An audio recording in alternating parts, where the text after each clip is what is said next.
Frederick सूरियो एक French artist थे जिन्होंने 4 पेंटिंगें बनाई, जिसमें से ये वाली painting the pact between nation सबसे ज़्यादा प्रसिद्ध हुई, क्योंकि इस पेंटिंग में उन्होंने एक स्टैचू दिखाया है जिसका नाम स्टैचू ऑफ लिबर्टी है। और इसके एक हाथ में टॉर्च तो दूसरे हाथ में मानव जाति का अधिकार है।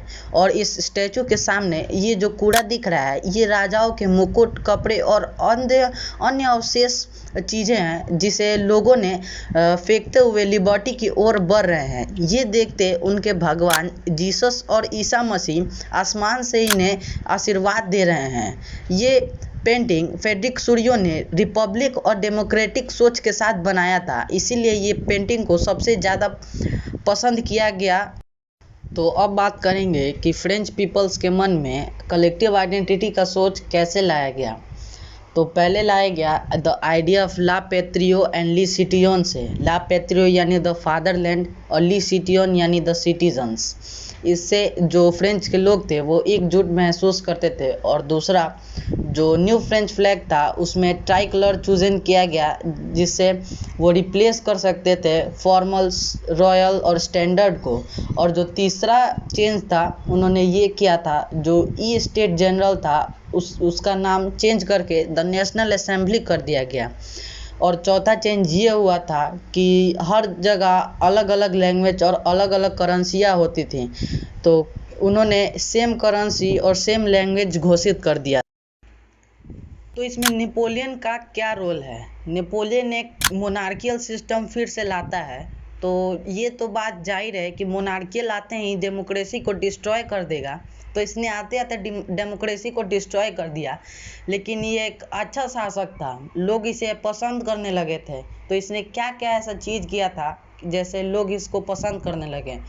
तो ये एक सिविल कोड ऑफ 1804 लाता है, जिसे हम नेपोलिक कोड भी के नाम से भी जानते हैं।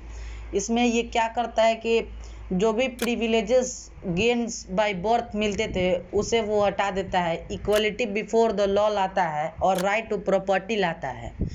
और दूसरा चेंज ये करता है कि जो भी सर्फडम थे और मेमोरियल डचीज, सर्फडम, ये सब को वो एबॉलिश कर देता है, फिनिश्ड कर देता है।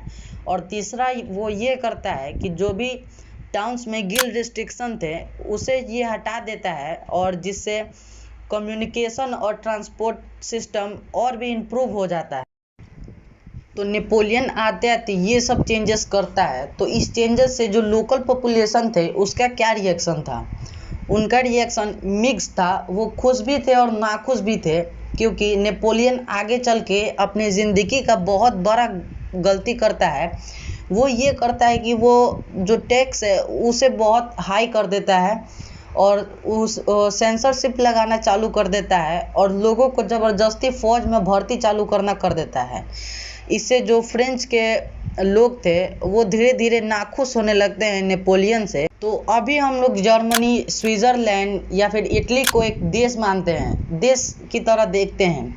लेकिन उस समय ये सब एक छोटे छोटे कैंटम्स में बटे हुए थे। कैंटम्स यानी स्टेट में बटे हुए थे, जहाँ पे हर स्टेट में अपना अपना एक रूलर था और अपने अपने एक एरिया को रूल करता था। और इसी के बीच और भी नए चीज़ उभर के आते हैं, जैसे the aristocrats and the new middle class. जो एरिस्टोक्रेट्स थे ये रिच लैंड ओनिंग मैन थे। ये इनका पॉलिटिकली और सोशली दोनों पे डोमिनेंट था इनका। ये ई स्टेट्स ओन करते थे और कंट्री साइड्स में टाउन हाउसेस भी ओन करते थे। ये एक अपना simple way of life follow करते थे। और जो एरिस्टोक्रेट्स थे वो फ्रेंच बोलते थे, क्योंकि उस समय फ्रेंच हाई सोसाइटी में बोला जाता था, इसलिए ये भी फ्रेंच लैंग्वेज का इस्तेमाल करते थे। और इनकी जो मैरिज थी वो थाइज मैरिज से जुड़ी हुई थी, थाइज मैरिज से ही कनेक्टेड थे। इस एपिसोड में ये टॉपिक ख़त्म नहीं हो सकता, फिर मिलेंगे इसी के सेकेंड एपिसोड में। तब तक के लिए बाय।